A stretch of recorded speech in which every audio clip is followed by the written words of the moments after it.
Bozorlarda go'sht narxlari oshgani aytilmoqda.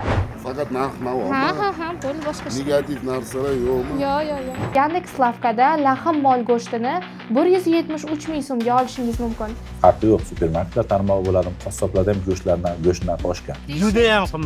Juda ham qimmat. Yeb ichishga hech narsa qolayotgani yo'q pensiyadan. Chetda go'sht kirmayapti-da, Belarusdan keladigan, ya'ni Xitoydan qayerdan go'sht keladi, ular kirmayapti. Kasallangan chorva ommaviy yo'q qilinmoqda. Ayrim hududlarda karantin joriy etilib, go'sht va sut savdosi cheklangan.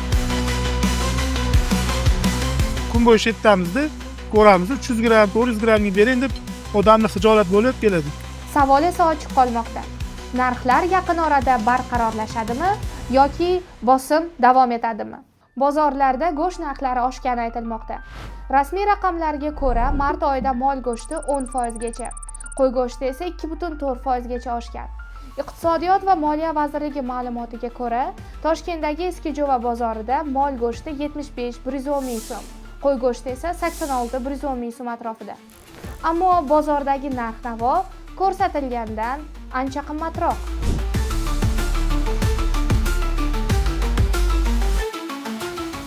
Ayni paytda Eskijo'va bozoridamiz. Bu yerdagi real go'sht narxlari qancha ekanligini bilish maqsadida sotuvchi va xaridorlarga mikrofon tutdik. Ular nima deydi? Yaxlaganlari 85 ming. Yaxlamaganlari 95-100 ming. 90 ming qo'y go'shti, 85 ming mol go'shti. Ha. Go'shti 75 ming olmi? Go'shtlari yaxshi, men klientman bularga. Go'shtlar oshgan paytda bunaqa oshirib yubormaydi bular. Qo'y go'shti 150 ming, 160 ming bor. Mol go'shti.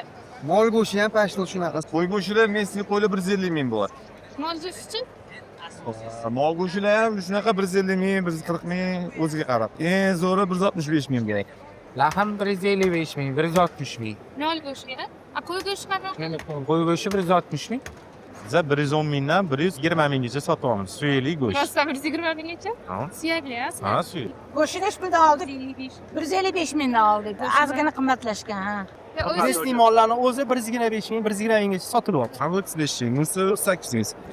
File 40 ming. Odamlar olyaptimi, qiyinchilik tug'dirmayaptimi go'shtlar? Yo'q, yaxshi. Qimmatladimi, tovuq go'shti, tovuq go'shti qimmatlamadimi? Yo'q, endi tushyapti, endi osh anaqasi bor. Har kuni qimmatlashyapti-yu. 10 mingdan. Belarusdan kirmayotgan ekan, shuncha ko'tarilayotgan ekan.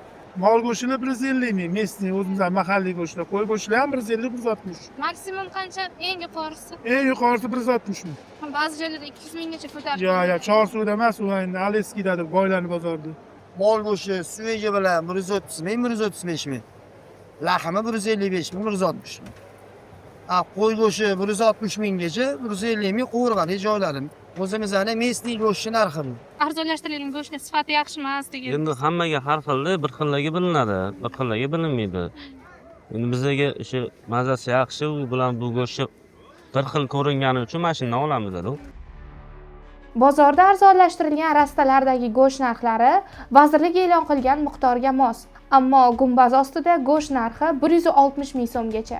Ayrim joylarda esa 200 ming so'mgacha ham yetmoqda. Bundan tashqari Yandex.Lavkada lahm mol go'shtini 173 ming so'mga olishingiz mumkin. Korzinkada esa mol go'shti 79.990 so'mdan boshlanib, maksimum 259.990 so'mgacha. Qo'y go'shti esa 169.990 so'mgacha. Siz go'shtni qanchadan olyapsiz? Izohlarda yozib qoldiring.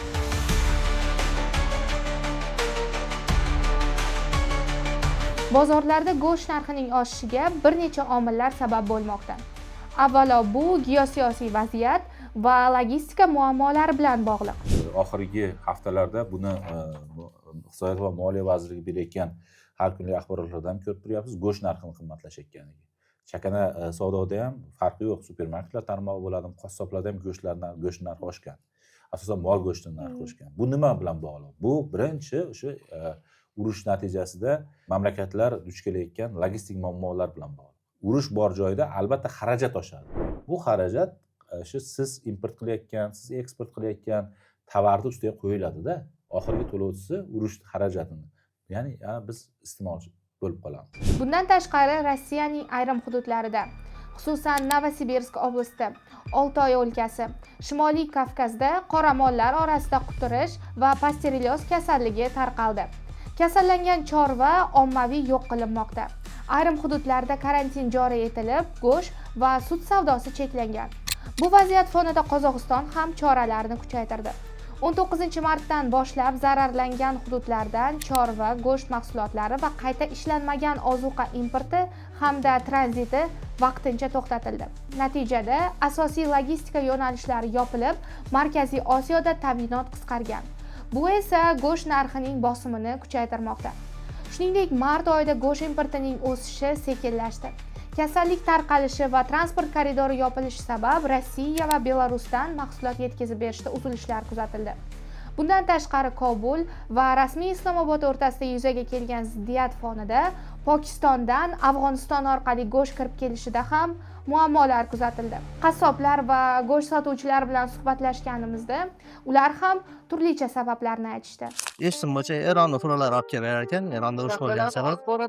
Boz chetdan keladigan go'shtlar sizlar Chetdan qayerdan kelyapti bu go'sht? Pokiston, Hindiston.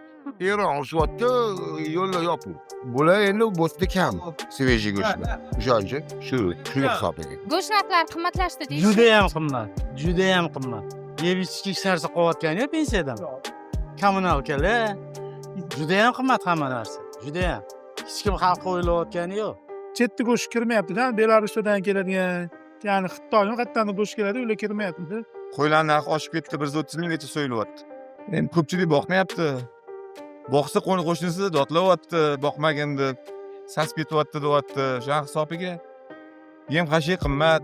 Yem qimmat. Ha, yem. Yemga bog'liq hammasi. O'zi mana bu bahor payti shunaqa. Mesni sal tortiladi, nimagaki o'sha bolali degan payt bo'ladi-da. O'shani hisobiga 5000 sal farq qoladi. Go'sht kirmayapti-da chetdan. O'shanga. Oldin 10 ta fura chetdan go'sht kelayotganmiz, hozir bitta fura kelyapti. Shuni hisobiga bu yoq ko'tarildi. Narx oshishi aholining xaridiga ham ta'sir qildi. Avvallari 5-6 kilogramm go'sht olganlar endi cho'ntagiga qarab kamroq xarid qilmoqda. 5 kilo, 10 kilo oladiganlar hozir 2-3 kilo var. 2 kilo oladiganlar 1 kilo, 1,5 kilo olyapti. Klientlar qanaqa? Olishi o'zgarganmi? Kamroq olyaptimi yoki? Kamroq oladi. Kimga qanaqa, kimga qimmat, kimga arzon. Sizga bunaqa bilingani yo'q? Yo'q, bilindi endi. Noiloj olamiz Qancha endi. go'sht oldingiz? 3 kilo. 300 gramm ham go'sht olyapti odamlar bir kunlik ovqat uchun. 300 gramm? 300 gramm ham bo'lishi. Vash tepasida biz kun bo'yi shetdamizda ko'ramiz, 300 gramm, 400 grammga bering deb odamlar xijolat bo'lib keladi. Oldingiga nisbatan sal tortildi go'sht olish, chunki narx-navo olsa hamma narsa bilasiz. Bu narx-navoga taqaladi. 2 kilo olgan odam ham 2 kilo, 2,5 kilo, 1 kilo oladigan odam 1,5 kilo oladi. Nima topish tutishdan kelib chiqasiz, o'zingiz kelib, falon kilo deyapsiz, cho'chaga qarab muomala qiladi. Bu shunaqa narsa-da, singlim. Xulosa qilib aytganda, go'sht narxlarining oshishi tashqi bozordagi uzilishlar, logistika, yo'llarning yopilishi, chorva kasalliklari va importdagi sekinlashuv. Bularning barchasi ichki bozordagi taklifni qisqartirdi. Natijada narxlar oshdi va bu bevosita aholining xarid qobiliyatiga ham ta'sir qildi. Odamlar kamroq go'sht olishga majbur bo'lmoqda. Savol esa ochiq qolmoqda. Narxlar yaqin orada barqarorlashadimi yoki bosim davom etadimi? Buni esa vaqt ko'rsatadi. Iqtisod va moliyaga oid eng muhim yangiliklarni vaqt o'zida kuzatib boring.